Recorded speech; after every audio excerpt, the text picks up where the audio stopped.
Saludos a todas las personas que se conectan con nosotros a través de este foro interactivo de todos los viernes desde la redacción del diario La Prensa de Lara. En esta oportunidad vamos a conversar con la abogada penalista Marta Tineo, quien además es defensora de derechos humanos, coordinadora general de la ONG Justicia, Encuentro y Perdón, y criminalística sobre el tema que ha sido noticia esta semana. Venezuela está en el ojo de la justicia internacional a raíz de lo que hace unos días comentó la fiscal de la Corte Penal Internacional, Fatoa Bensouda, sobre el examen preliminar de Venezuela. Ella ha dicho precisamente que existen elementos razonables para creer que en Venezuela se cometieron crímenes de lesa humanidad. Recordemos que desde febrero del año 2018 en la Corte Penal Internacional se ha abierto un examen preliminar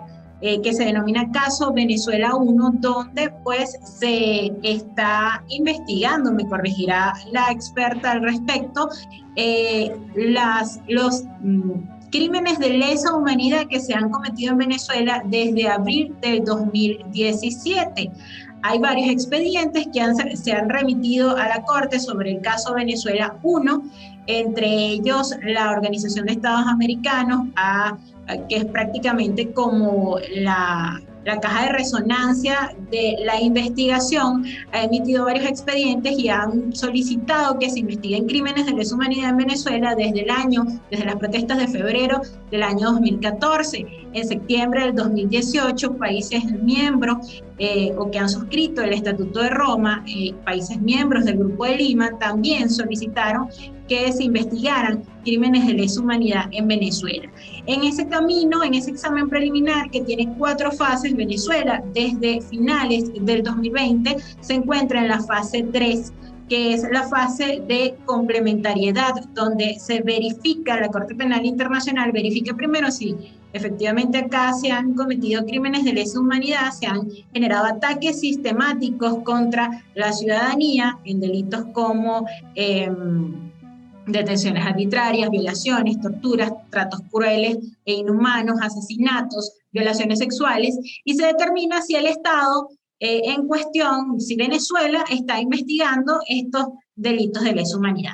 Pero para explicar un poco lo que ha dicho la fiscal Fatoa Bensouda, que de hecho hasta el 15 de junio está en ese cargo y luego asume esta competencia de fiscal de la Corte Penal Internacional, el británico Karim Khan, vamos a analizar esto con la doctora, la abogada Marta Tineo. Muchas gracias por atendernos en este foro. Muchísimas gracias a ti, Ana, gracias por todo el trabajo de investigación que han hecho. Se nota pues en tu preámbulo que pues han hecho toda una investigación respecto al tema. Te agradezco siempre la atención y sobre todo acompañarnos en la visibilización de nuestra situación acá. Marta, me comentabas que llevas 5 años detrás, ¿no? de todas estas investigaciones como parte de la ONG Justicia, Encuentro y Perdón, que se encarga de la defensa de los derechos políticos y de las víctimas de familiares que han tenido víctimas asesinadas por protestas políticas y que han sido perseguidos o son presos políticos en la actualidad. Ha sido un camino de 5 años muy arduo, de mucho trabajo. ¿Qué representa lo que ha dicho la fiscal de la Corte Penal Internacional? Que existen elementos razonables para creer que en Venezuela se cometieron crímenes de lesa humanidad. ¿Qué representa esto para el caso Venezuela 1, cuyo examen preliminar comenzó en febrero de 2018 y pues de abrirse una investigación, Nicolás Maduro pues sería el primer presidente de Latinoamérica en ser investigado por un tribunal internacional, considerando que hasta ahora la Corte Penal solamente ha juzgado, ha condenado a presidentes africanos? Sí, bueno, efectivamente, como bien tú lo has planteado a lo largo del inicio de esta conversación, ya para la fiscal de la Corte Penal Internacional, ya para la Corte, no hay dudas, y eso fue lo que nos anunciaron en el año pasado, finales del año pasado, como tú lo planteas, ya no está en debate, no hay discusión sobre si existen elementos suficientes para considerar que en nuestro país se han cometido crímenes de lesa humanidad. Ya eso es decir muchísimo. Es decir, la propia fiscal ha dicho, mira, existen los elementos razonables para considerar que eso ha ocurrido. Y como te digo, este ya era un avance muy importante, porque recordemos que hasta ese anuncio, evidentemente, desde las esferas del poder en Venezuela, pues se había negado enfáticamente que aquí se estuvieran cometiendo crímenes de lesa humanidad, ¿sí? Entonces, ya ese en sí mismo es un pronunciamiento, digamos, que marca un presente importantísimo, decir, mira, no tengo suficientes razones para creer que han ocurrido. Ahora, como tú bien lo explicas, estamos en la fase 3, en la que la fiscal está examinando ya la complementariedad. Recordemos que las instancias de justicia internacional no sustituyen o no procuran sustituir a las instancias de justicia nacionales, ¿ok? Sino que entra, digamos, tiene competencia, admite, decide iniciar una investigación una vez haya verificado que el Estado del que se trate tiene la capacidad o la voluntad de juzgar esos crímenes de lesa humanidad. Entonces, esa es la fase en la que estamos y por eso es que la fiscal, desde noviembre y hasta la presente fecha, ha estado evaluando cómo ha sido el comportamiento del sistema de justicia venezolano respecto a la investigación de esos crímenes. Es por ello también que hemos visto cómo el fiscal designado por la Asamblea Nacional Constituyente ha insistido en presentar informes a esa instancia, mucho con la intención de demostrar que en Venezuela sí se están juzgando esos crímenes. Sin embargo, desde nuestra opinión, pues efectivamente eso no es cierto, y tanto ello es así que nuestra organización Justicia, Encuentro y Perdón reporta un 97% de impunidad en los casos de ejecuciones extrajudiciales en el contexto de manifestaciones pacíficas, y hablo de un 97% de impunidad, digamos, en cuanto a los autores materiales, es decir, a esos funcionarios que ejecutaron esas ejecuciones extrajudiciales, valga la redundancia. Pero existe un 100% de impunidad respecto a las cadenas de mando. Es decir, nada se ha hecho en nuestro país para investigar no solo a los autores materiales de esos crímenes, sino a los mayores responsables de los mismos. Aquí es importante entonces señalar o recordar que los crímenes de lesa humanidad, como el caso que estamos revisando en Venezuela, se constituyen a partir de un patrón sistemático o generalizado, en el caso venezolano ha sido tanto sistemático como generalizado, de ataque contra la población civil, ¿ok?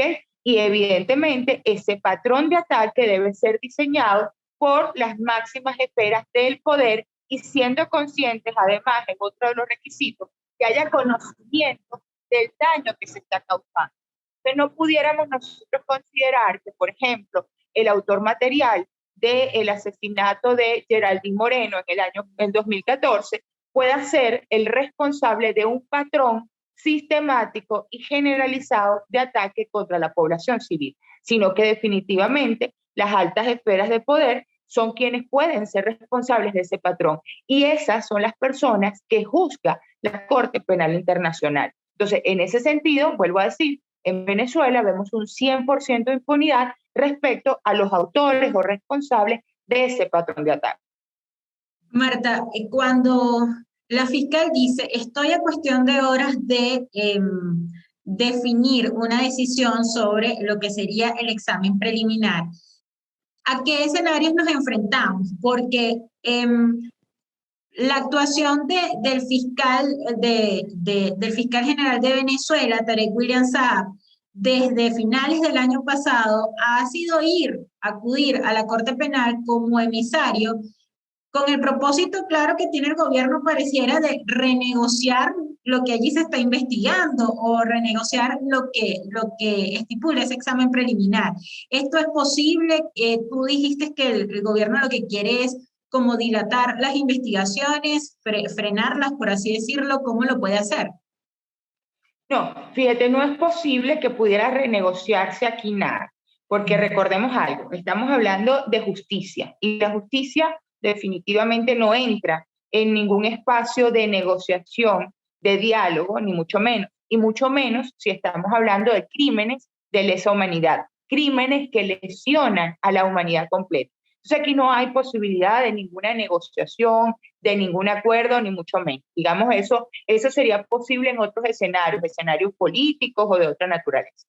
Pero cuando estamos hablando de justicia por crímenes de lesa humanidad, pues es imposible. Lo que sin duda sí ha hecho el fiscal designado por la Asamblea Nacional Constituyente es justamente intentar demostrar a la Fiscalía de la Corte que en Venezuela sí se están juzgando esos crímenes de lesa humanidad. Por eso lo que decíamos al principio es tan importante, porque, de nuevo, no está ya en duda que en Venezuela, que la fiscal no tiene ya dudas de que en Venezuela se hayan cometido crímenes de lesa humanidad.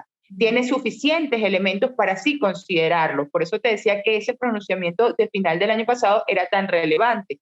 Ya no podríamos decir, no, mira, no han ocurrido o siguen evaluación y tal. Ya eso está claro. Ahora, de nuevo, la fiscal está examinando, analizando si en Venezuela existe la voluntad y la capacidad de juzgar esos crímenes. En esa fase, justamente, es que el fiscal designado por la Asamblea ha presentado información ante esa instancia, intentando demostrar que en Venezuela sí existen esas capacidades y esas voluntades y que de hecho sí se están juzgando. Como te digo, entonces la respuesta nuestra, digamos, porque lo tenemos suficientemente documentado, es que eso no es cierto. De nuevo, tengo un 100% de impunidad respecto a la cadena de mando responsable de ese ataque sistemático y generalizado contra la población civil. Entonces, el fiscal ha querido decir que sí, pues evidentemente a través de los informes que ha estado presentando, evidentemente la fiscal ha estado analizando la información que le ha sido suministrada por el fiscal designado por la Asamblea, pero al mismo tiempo la está contrastando con la información que han sido presentada por diversas instancias, como tú lo mencionabas al comienzo, los informes del panel de expertos de la OEA, los informes de organizaciones de derechos humanos nacionales e internacionales, la información que las propias víctimas han suministrado ante esa instancia. Entonces, pues la fiscal está evaluando esto y evidentemente ya lo anunció al mundo. Ella decía en una entrevista durante el fin de semana pasado que ella considera que se han cumplido prácticamente todos los requisitos para iniciar una investigación en Venezuela. No obstante, está esperando una resolución de la Sala de Cuestiones Previas para hacer su anuncio oficial respecto a la situación venezolana. Entendemos que este anuncio puede ocurrir en las próximas horas porque, como bien tú lo señalabas, la propia fiscal informó que va a dar los resultados de su examen preliminar antes de hacer la transmisión de su mandato como fiscal, que ocurrirá, Dios mediante, el próximo 15 de junio. Es decir, que estamos hablando a menos de 7 días de que el mandato de la fiscal concluya y, en consecuencia, en menos de esos 7 días, seguramente habrá una resolución y un anuncio oficial respecto al caso Venezuela 1. Sí, cuando hablas del caso de Tarek William Saab, él ha dicho que se han investigado en Venezuela 716 funcionarios de seguridad del Estado y 40 civiles cómplices que han cometido violaciones de derechos humanos. Y desde finales del año pasado han sido emblemáticos 3 casos. Hace unos meses, pues reconocieron que el capitán Arévalo fue asesinado, que Albán, el concejal que estaba en custodia de uno de estos brazos ejecutores del gobierno, también fue asesinado, y que un joven en protestas del 2017 fue también asesinado en las protestas políticas. Realmente estos casos están siendo investigados, Marta. Estos casos emblemáticos que ha dicho Tarek William Saab. Bueno, más allá de si están siendo investigados o no, porque, por ejemplo, hablemos del caso de Juan Pablo Pernalete, uno de los que mencionas. Estamos hablando de un caso del 2017 y en el que particularmente, a muy pocos días de haber ocurrido esa ejecución extrajudicial, el Ministerio Público, en ese momento era su titular, la fiscal Luisa Ortega Díaz, ya había mostrado ante la opinión pública cómo había ocurrido, o sea, digamos, la resolución criminalística de ese caso dejaba establecido que efectivamente se había tratado de una ejecución extrajudicial y, sin embargo, 4 años después, el Ministerio Público, ahora bajo la titularidad del abogado Saab no termina de concluir esa investigación. ¿Ok? Entonces vemos que efectivamente, independientemente del cambio del discurso que ha habido respecto a esos 3 casos, también habíamos visto a Saab diciendo que el concejal Albán se suicidó y resulta que casi 2 años después asume que no, que efectivamente fue asesinado en la sede del SEBIN, y lo mismo con el capitán Acosta Arévalo. Pero más allá de la individualización de esos casos, quiero retomar lo que te decía momentos antes en esta conversación.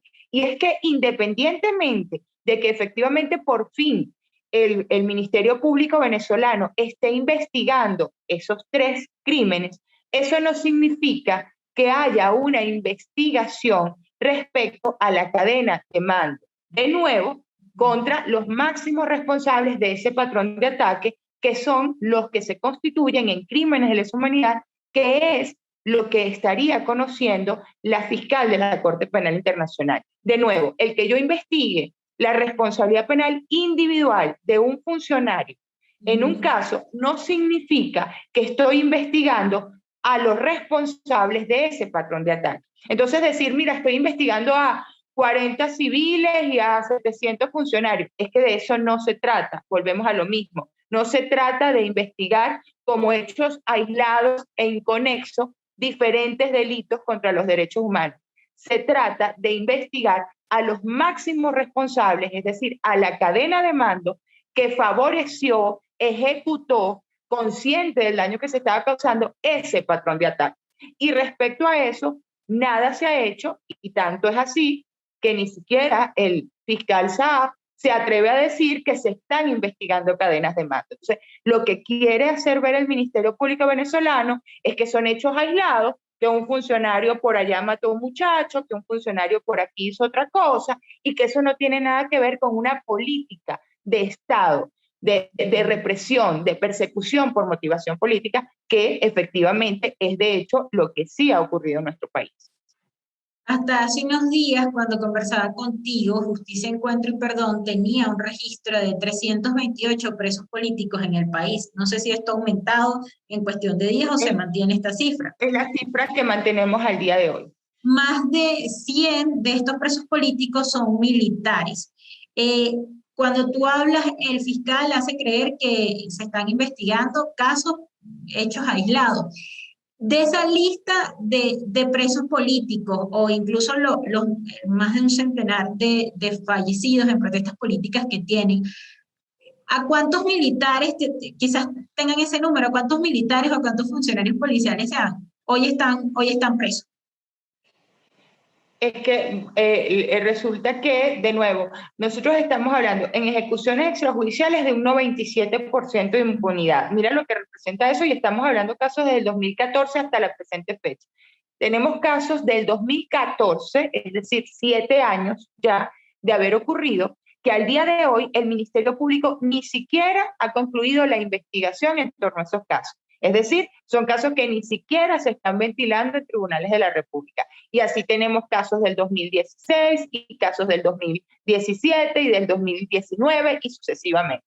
Entonces, la mayoría de los presos políticos, de esos presos que nosotros tenemos registrados en la organización, evidentemente son estas personas a quienes se ha dirigido ese patrón de persecución por razones políticas, quienes de alguna manera se han relevado ante políticas públicas erráticas, quienes se han puesto abiertamente contra el régimen. Esos son los presos políticos. En cambio, a los responsables de estos delitos contra los crímenes de lesa humanidad, pues nosotros no tenemos, digamos, como te vuelvo a decir, apenas hay un 97% de impunidad. Es decir, yo no sé, nosotros, según nuestro registro, no te puedo decir exactamente cuántos funcionarios de la Guardia Nacional puedan estar en este momento en detención preventiva o privados de libertad por haber cometido las ejecuciones extrajudiciales contra los jóvenes en protesta. Tampoco te pudiéramos decir, porque no existe registro de eso, cuántos funcionarios están en este momento presos por haber cometido torturas, tratos crueles, hostigamiento, violencia sexual contra esos presos políticos. Entonces, digamos,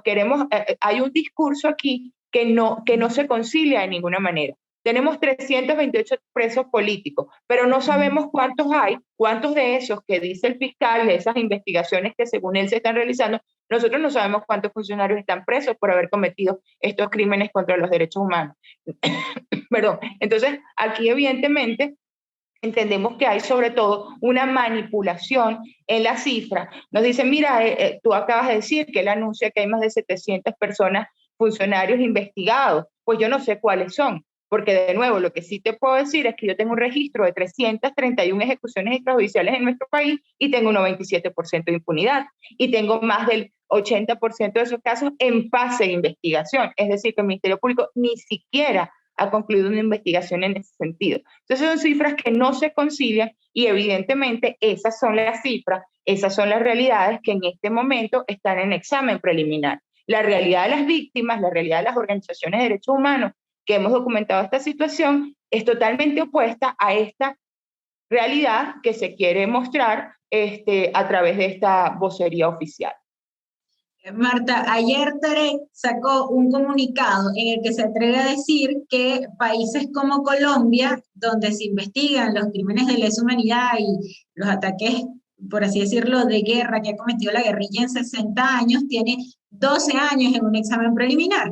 Y Venezuela, en cuestión de 3 años, ya la fiscal dice que va a dar unos resultados. Entonces, él hace entender que se han introducido incluso expedientes falsos y se ha generado una matriz de opinión a través de las redes sociales. Pero la pregunta concreta es, ¿puede llegar a dilatar tanto la investigación, a meter tantos papeles el gobierno venezolano en la Corte Penal que la respuesta sobre una investigación en la Corte Penal Internacional dure mucho más tiempo que 3 años? Bueno, mira, el asunto está en que aquí no hay tiempos establecidos. El Estatuto de Roma no establece cuánto tiempo debe demorar un examen y cuánto tiempo una investigación, ni mucho menos, ¿sí? Ciertamente, y no son 12, son ya más de 17 años que tiene el examen preliminar colombiano. Y sin embargo, efectivamente, no ha ni siquiera llegado a la fase 3 en la que está el caso venezolano. El caso venezolano se inicia el examen preliminar en 2018 y ciertamente en 3 años ya estamos, digamos, a la espera de una resolución respecto al examen preliminar. Pero esto no tendría nada que ver y sería muy utópico pretender señalar que ha habido manipulación frente a esa instancia, ¿no? ¿Manipulación de quién? De las víctimas o qué factores pudieran manipular el curso de ese examen. Lo que sí es verdad es que eso muestra, en cambio, desde mi interpretación de las cosas, cómo el caso venezolano ha sido tan exhaustivamente documentado, tan bien presentado, como la actuación, y aquí tengo que hacer un reconocimiento público, cómo las víctimas han ejercido el rol protagónico que tienen de denunciar sus casos, de visibilizar todo lo demás, cómo las organizaciones de derechos humanos venezolanas han aprendido incluso de esas otras experiencias y han hecho un trabajo extraordinario de documentación. Entonces yo creo que sobre todo tenemos que valorar la rigurosidad con la que se ha llevado el caso venezolano ante esa instancia, cómo de nuevo las víctimas han sido protagonistas de ese proceso y además y sobre todo lo escandaloso y lo evidente que ha sido ese patrón de ataque generalizado y sistemático contra la población civil venezolana. El caso colombiano tiene otras particulares y ojo, no quiero quitar ni pretendo de ninguna manera, y menos siendo defensora de derechos humanos, digamos, descalificar la gravedad del caso colombiano, por supuesto que no, pero lo que quiero decir es que imagínate si el caso venezolano ha sido de evidente y además ha sido tan bien documentado que está llegando a esta fase. No existía la obligación de la fiscal de decir, mira, en 3 años, ahorita, antes de julio, voy a presentar mi anuncio. No, pero ella misma se comprometió a hacerlo a final del año pasado, es decir, da muestra de cómo el caso venezolano ha avanzado de rápido. Además, recordemos que tú también lo mencionaste al inicio de la entrevista, el caso venezolano ha marcado precedentes en diferentes sentidos y uno de esos es que nunca jamás estados signatarios del Estatuto de Roma habían solicitado expresamente ese examen preliminar. Tampoco había existido que desde la Organización de Estados Americanos se constituyera un panel de expertos, ojo, entre ellos expertos ante la propia Corte Penal Internacional, que hicieran un trabajo tan minucioso, tan riguroso, tan exhaustivo, donde se tomaron declaraciones a víctimas, a testigos, registros y todo lo demás en el caso, como ocurrió en el caso venezolano. Y además, recordemos cómo aquel informe de la Misión de Determinación de Hechos en Venezuela también fue a tal punto contundente que se permitió decir, mira, acá consideramos que pudiéramos estar hablando de crímenes de lesa humanidad y en consecuencia solicitamos a la instancia competente, en este caso la Corte Penal Internacional, se aboque a esto. Es decir, el caso venezolano ha sido a tal punto evidente que todas estas instancias que jamás habían hecho algo así, lo han hecho en nuestro caso. Y de nuevo, el valor del trabajo de las víctimas, de las organizaciones de derechos humanos, que han empujado y que han trabajado de la forma más seria, más exhaustiva y más rigurosa para permitir este avance. Marta, hablas de los países signatarios del Estatuto de Roma de la Corte Penal Internacional que han solicitado investigar los crímenes de lesa humanidad. ¿Podría influir la decisión que ha tomado hace unos días Argentina, que ha retirado su apoyo a la demanda contra Venezuela por crímenes de lesa humanidad?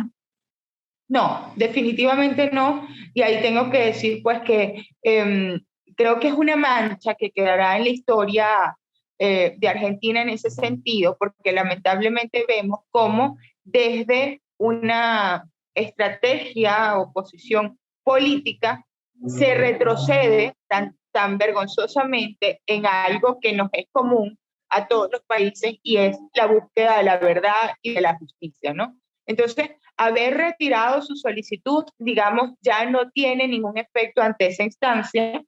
De nuevo, recordemos que estamos hablando de crímenes, de hechos que ya se sucedieron. El hecho de que yo desista de mi petición no niega que ocurrieron, ¿sí? Ya se están examinando, ya se ha avanzado de nuevo en este examen preliminar, ya hay evidencia de la comisión de esos crímenes, o sea que no determina en lo absoluto, más que creo, insisto, sí, digamos, es una decisión muy vergonzosa porque vemos un cambio de discurso más desde lo político, pero que lamentablemente se divorcia de un interés común y es el interés por la justicia en la que se supone todos los estados signatarios están comprometidos. Y hablando un poco de cómo el gobierno trata de maquillar algunos señalamientos o crímenes de lesa humanidad que se han cometido en Venezuela, este año Maduro anunció la reestructuración de la Policía Nacional Bolivariana. De llegar a reestructurarse esa policía, de llegar a cambiarse nombres en la cadena de mando de esa policía, de llegar a eliminar incluso la FAES, que ha sido catalogada por la alta comisionada de la ONU, Michelle Bachelet, como el escuadrón de la muerte, ¿cómo quedará el expediente que está en la Corte Penal Internacional sobre el caso Venezuela 1, si realmente se diera esa reestructuración de la PNB? No tiene nada que ver. De nuevo, estamos hablando ya de hechos que ocurrieron, por desgracia, de una política de Estado que se ejecutó, una política de persecución, de ataque contra la población. Quienes fueron responsables de esos crímenes pues tendrán que responder ante la justicia internacional, y el cambio de competencias, porque vimos además cómo cambiaron entonces digamos la cadena de mando del SEBIN y la DIGESIN, ganó a la vicepresidencia de la República y tal. Todo este juego, todo este maquillaje no incide en nada. Son hechos que ya se sucedieron, son los hechos que se están en este momento examinando y que eventualmente van a ser investigados. Los crímenes contra los derechos humanos, recordemos, no prescriben y sus responsables en algún momento tendrán que enfrentarse a la justicia. El que hoy finalmente se desintegre el FAES no niega todas las terribles barbaridades que se cometieron y que se han cometido desde ese organismo. Y quienes lo lideraban en ese momento y toda la cadena de mando tendrían que responder por esos crímenes, independientemente de que mañana aparezca disuelto.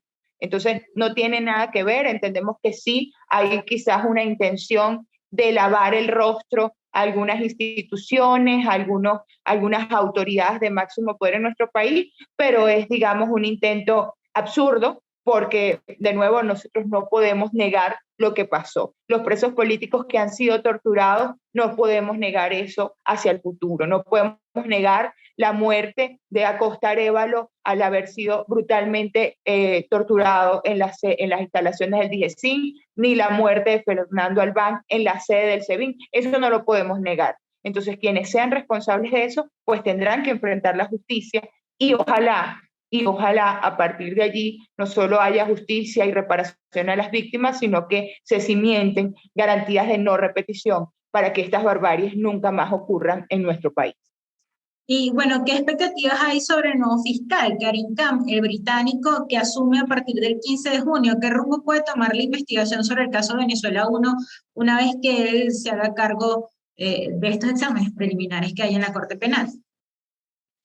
Pues digamos nuestras expectativas, porque además somos unos defensores de la institucionalidad y es por ello que hemos denunciado tanto la falta de institucionalidad en nuestro país. Nuestras expectativas nunca están depositadas en una persona, en un cargo.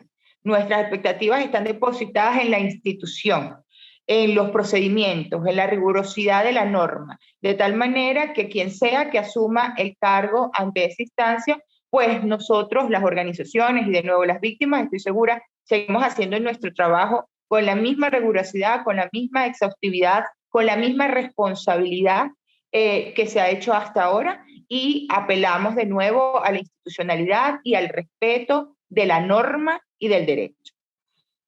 Marta, a inicios del año usted denunciaba, bueno, Justicia, Encuentro y Perdón, a través del informe, que las violaciones de derechos humanos habían aumentado al inicio de este año. Ha habido varios informes de Michelle Bachelet, de la alta comisionada de la ONU, sobre las violaciones de derechos humanos cometidas en Venezuela. Hay una misión independiente de determinación de hechos de la ONU también, que desde el año pasado, desde septiembre del año pasado, viene investigando rigurosamente lo que acá ocurre, y de hecho ellos en su último informe presentan nombres de los responsables de crímenes de lesa humanidad de la cadena de mando. Y bueno, están estos expedientes en la Corte Penal, pero pareciera que el gobierno poco le ha importado lo que se ha denunciado sobre Venezuela. El sistema de justicia internacional, que es tan lento para dar respuesta, le ha permitido a Maduro seguir violando sistemáticamente los derechos humanos en Venezuela sin temor. ¿Cómo evalúa usted esta situación? Bueno, sabemos, por desgracia, que los tiempos de la justicia, más de la justicia internacional, no son los tiempos de las víctimas y no son los tiempos de un país como Venezuela, que además estamos sufriendo los terribles impactos de una emergencia humanitaria compleja. No coinciden esos tiempos, pero sin duda yo tengo que reconocer y valorar todos los avances que desde las instancias internacionales de protección de derechos humanos se han hecho. Hemos visto, y tanto ellos así que fíjate, se crea una misión de determinación independiente de hechos en Venezuela y al año, ella fue creada en el año 2019 por mandato del Consejo de Derechos Humanos de la ONU, y ya el año pasado, en septiembre de 2020, teníamos un informe exhaustivo, el cual en más de 400 páginas describía con absoluta crudeza la realidad venezolana. La misión no solo se bastó en determinar los hechos, sino que dio un paso hacia adelante al punto de identificar a los presuntos responsables, y es por eso que se permite hacer un llamado a la propia Corte Penal Internacional respecto a que la evidencia era que en Venezuela se estaban cometiendo crímenes de lesa humanidad. Eso fue una base trascendental y, como tú lo dices, eso fue depositado en la Corte Penal Internacional y sin duda habrá determinado, y por eso te lo mencionaba ahorita cuando hablábamos de esa comparación del caso colombiano y del caso venezolano. Fíjate cómo ese tipo de informes sí han determinado el avance de nuestro caso. Vemos también cómo desde la Oficina de la Alta Comisionada se ha documentado suficientemente la situación venezolana, es decir, que más allá de un tema de rapidez en tiempo, que otra vez nunca nunca se va a acercar a los tiempos del que sufre y del que padece todo esto, pero sí han habido avances que sin duda son los que nos tienen aquí a horas de esperar un pronunciamiento de la fiscal ante la Corte. Sí ha tenido relevancia y ha sido determinante lo que se ha producido ante las instancias internacionales.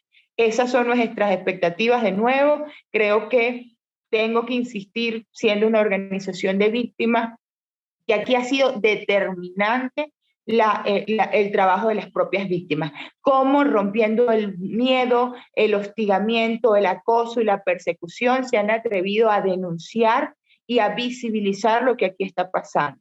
Y tanto ellos así que los organismos internacionales han escuchado esas voces y estamos en momentos tan cruciales y tan trascendentales como el que estamos viviendo en estas horas.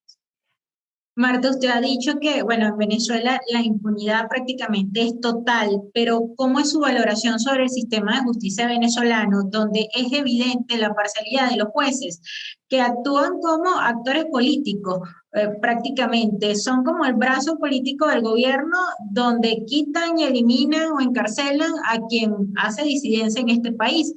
¿Cómo evalúa usted el sistema de justicia nacional? Lo acabas de decir.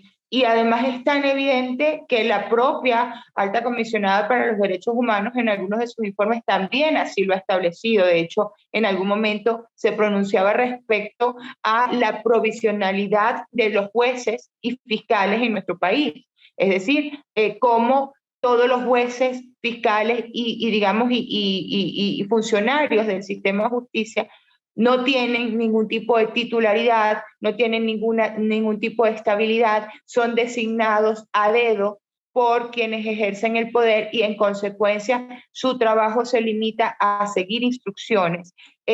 Recordemos que allí también hay responsabilidad penal, civil y administrativa. Recordemos que esas personas pues también son cómplices de todos estos crímenes, porque un juez que ordena la detención de una persona, que en una audiencia escucha a esa persona diciéndole he sido torturado y no hace nada. Un fiscal que se presta para ordenar la detención de una persona no teniendo ningún elemento de convicción para hacerlo, también es responsable. Es decir, que no solo que se convierte en el brazo, o sea, digamos, no solo cumplen las órdenes, sino que se convierten en titulares en titulares de la acción de violar derechos humanos. Es decir, no pudiéramos decir que simplemente acatan órdenes. Al acatar esas órdenes en primera persona se convierten en violadores de derechos humanos y esas personas en algún momento también tendrán que responder a la justicia nacional o internacional. ¿Y cómo evalúa el hecho de que civiles están siendo juzgados en tribunales militares y se han dado casos que viceversa, militares también han sido juzgados en tribunales civiles? ¿Cómo se entiende, digamos, este sistema de justicia? Es que no hay sistema de justicia. El sistema de justicia en nuestro país existe solo en la norma, por desgracia, pero en la realidad, en su funcionamiento ya no hay tal sistema. Hay una cabeza que dirige la actuación de todos. Entonces no opera como debe operar, cada institución no asume el ejercicio pleno de sus atribuciones y de las competencias que les son dadas por la ley, sino que simplemente se limita a seguir las instrucciones del grupo de poder. Entonces, es por eso que podemos ver este tipo de barbaridades. En Venezuela, pues definitivamente nadie es juzgado por un juez natural, empezando que un juez natural es aquel que, entre otras cosas, debe ser designado mediante concurso, cumpliendo todos los requisitos que la norma establece, y aquí todos los jueces son designados a dedo. Entonces, ya hasta la naturaleza del juez, o sea, la propia designación ya desvirtúa la labor. Y de ahí en adelante todo lo que se cometa desde el ejercicio de esa función. Entonces, yo no pudiera decir que en Venezuela opera un sistema de justicia, digamos, en sentido cabal de la expresión, sino que hay unos órganos que siguen instrucciones y actúan además en una perfecta, sincronología, por decirlo de una manera, ¿sí? Atendiendo esas órdenes. Vemos, por ejemplo, en los casos de ejecuciones extrajudiciales, cómo el Ministerio Público demora al máximo esas investigaciones. Y si acaso las concluyera con una acusación, entonces empieza el relevo a favor de la impunidad los tribunales, entonces empiezan los diferimientos permanentes por cualquier causa. Y entonces también entra en relevo el Ministerio de Servicio Penitenciario y entonces no traslada a los acusados. Y lo mismo pasa con los presos políticos. Tenemos presos políticos que tienen 6 años privados de libertad y ni siquiera hay una acusación en su contra, pero ahí están presos. Y si se va a realizar la audiencia, entonces el tribunal la difiere. Y si no, el Ministerio de Servicios Penitenciarios o el órgano de custodia, SEDIN, DIGESIN, no hace el traslado. Entonces nos damos cuenta cómo sí operan a favor de la impunidad y la violación del debido proceso, pero nunca atendiendo su verdadera naturaleza constitucional. Marta, quisiera tocar 2 puntos más, y sé que le he robado un poco más el tiempo del planteado, pero hay 2 puntos que son también noticia. El hecho de que un criminal como el Coqui pues domine parte de la capital venezolana y que se difundan incluso audios a través de las redes sociales, a través de WhatsApp, donde él da órdenes y él hasta dice, bueno, ayer se difundió un audio que él dice que no está con Juan Guaidó, pero el punto es, ¿ha actuado un criminal joven como este con total impunidad también en la capital de Venezuela y los funcionarios policiales y de seguridad han sido meros espectadores? ¿Cómo evalúa usted esta situación que pareciera que estos criminales mandan más que hasta el mismo gobierno? Un Estado fallido, Ana.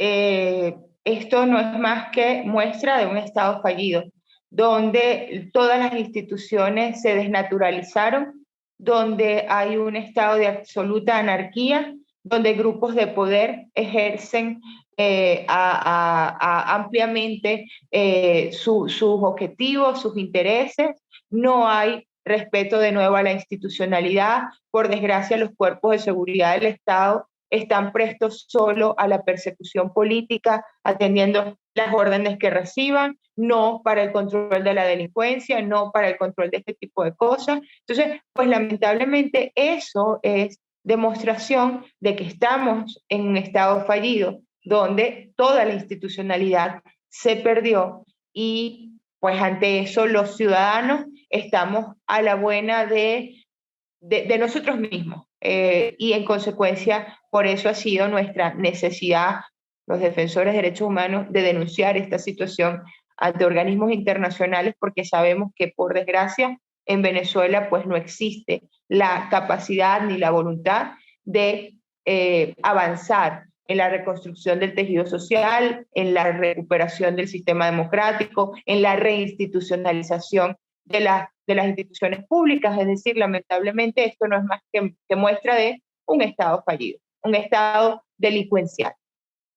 Y la última pregunta, o el último tema, tiene que ver con esta decisión que hace unas semanas ordenó Nicolás Maduro, que los presos que estuviesen en la sede de la DGCIN y el SEBIN fuesen trasladados a cárceles comunes. Hay información que presos políticos también están siendo trasladados a Ramo Verde. ¿Cómo ha sido este proceso y qué se le está vulnerando a los presos políticos? Una persona va a ser trasladada, pues tiene que ser ordenado por el tribunal de la causa, inmediata notificación a los abogados defensores, a los familiares y tal. Aquí efectivamente están ocurriendo estos traslados sin que nadie tenga conocimiento de eso, o por lo menos ninguna de estas personas. Puedes ir al tribunal y los tribunales no saben ahorita dónde están los privados de libertad que están en causas que ese tribunal está conociendo. Los defensores no son notificados, los familiares no son notificados. La información pues corre cuando familiares de unos y otros se enteran y empiezan entre ellos a tratar de averiguar. Es terrible. De nuevo, esto viola todo lo que tiene que ver con el debido proceso, con las garantías procesales, con las reglas mínimas de Mandela. O sea, esto viola todo el ordenamiento que rige el sistema penitenciario. Y bueno, sabemos cuál es la realidad, que no es distinta entre las cárceles comunes y las cárceles políticas: hacinamiento, insalubridad, falta de asistencia médica, de agua potable, de alimentos. Estos traslados agravan la situación de estas personas porque además son llevados a cárceles comunes.